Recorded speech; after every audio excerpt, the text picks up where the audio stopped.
Let's kick back and talk movies. One of the ways China is fighting the West is on the movie screen. And in this war, which is more important than many would think, Hollywood has sold you out. Have you noticed, for instance, that Hollywood now doesn't cast China or Chinese officials as the baddies in its big films? The last time it did was about 10 years ago in a film called Red Dawn, starring our own Chris Hemsworth. Now, this film was made to show how a confrontation could spin out of control and end up with Chinese troops invading the United States. 30 seconds left. Just get us in field goal range. 22, 22! The blackout may run along the entire northwest corridor.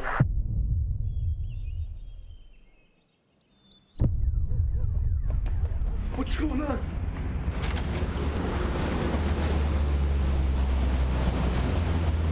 We inherited our freedom. Now it's up to all of us to fight for it. In fact, Hollywood didn't fight for American values in that film. It didn't even fight for the film. In fact, the studio MGM panicked. They got the word that China's dictatorship would ban this movie from showing in China, which today is the world's biggest film market. It could ban other MGM movies too for this insult to China. And so MGM changed the story, re-edited it. So there's now North Korea invading the US, which of course is an insane plot twist. MGM even hired digital artists to turn all the Chinese insignia on uniforms and on aeroplanes into North Korean ones. And even then, China still banned it. Another story. Why haven't you seen Richard Gere in a major film for years? I mean, this guy was a real star. Oh, yes, but he's also criticised China's brutal occupation of Tibet. And in 1997, starred in a film showing China's shocking justice system. A film about an American getting arrested there for a crime he did not commit. In America, he would know his rights. If you plead not guilty, you will be shot within a week, and the cost of the bullet will be billed to your family. But here, justice doesn't translate. No! Chinese officials complained about this movie to the studio even before it was released and banned it from China. It also refused to cooperate with the studio and other projects. So goodbye, Richard Gere. Gere says Hollywood then shunned him and he had to work for independent filmmakers instead. All this and more is outlined in a new book, Red Carpet, Hollywood, China and the Global Battle for Cultural Supremacy. But the upshot is this. Hollywood now is much more likely to make films and TV series that show America's politicians and intelligence agencies as villains and corrupt and evil and threatening than it ever will Chinese politicians and intelligence agencies. For instance, the Jason Bourne series. It made the CIA look evil and dangerous. And House of Cards made the US president look corrupt. In fact, made him look like a murderer. So, China gets a pass from Hollywood, but the US gets smashed. Meanwhile, China has no trouble smashing America in its own movies. In fact, its biggest grossing movie ever shows evil Americans in Korea being blasted by heroic Chinese soldiers. And its second biggest grossing movie ever, Wolf Warrior 2, also shows brave Chinese soldiers beating evil American mercenaries. Wolf Warrior.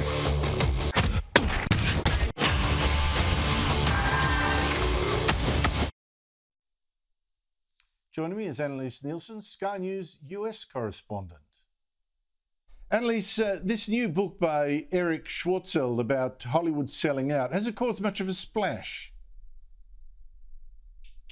It has, but not in the right places. This is a legitimate discussion that should be being had about the influence that the Chinese government has over what the US movie industry is putting out, but we simply don't see it because, I mean, there's plenty to distract you in the US, but at the same time, this is really important because movies aren't just economic drivers. They're a cultural phenomenon and they create a lot of the stories that we believe we tell ourselves.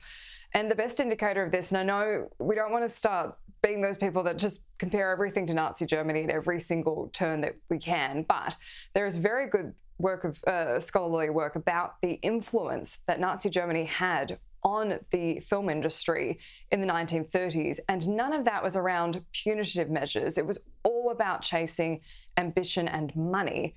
And it was that opportunity to say, if you want to get into the German film market, you need to stop working with Jewish people, you need to stop analysing these topics that we don't think fits in with what we want to do as a country. And all of a sudden you're facing up to the 1940s. And this really was a huge indicator to how they were going to shape propaganda around Germany and the rest of the world. And that motivation was money.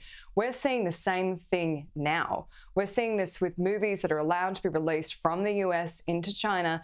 There's only just over 30 that are allowed each year. And so the Chinese government gets very picky and they say, you can't have these topics. You can't be critical of the Chinese government. And that's not only controlling what their citizens are seeing, it's controlling the cultural norms in the US, and that is significant. It's so extraordinary, isn't it, that Hollywood's now 10 times more likely to make a film about a corrupt American president than a corrupt Chinese one.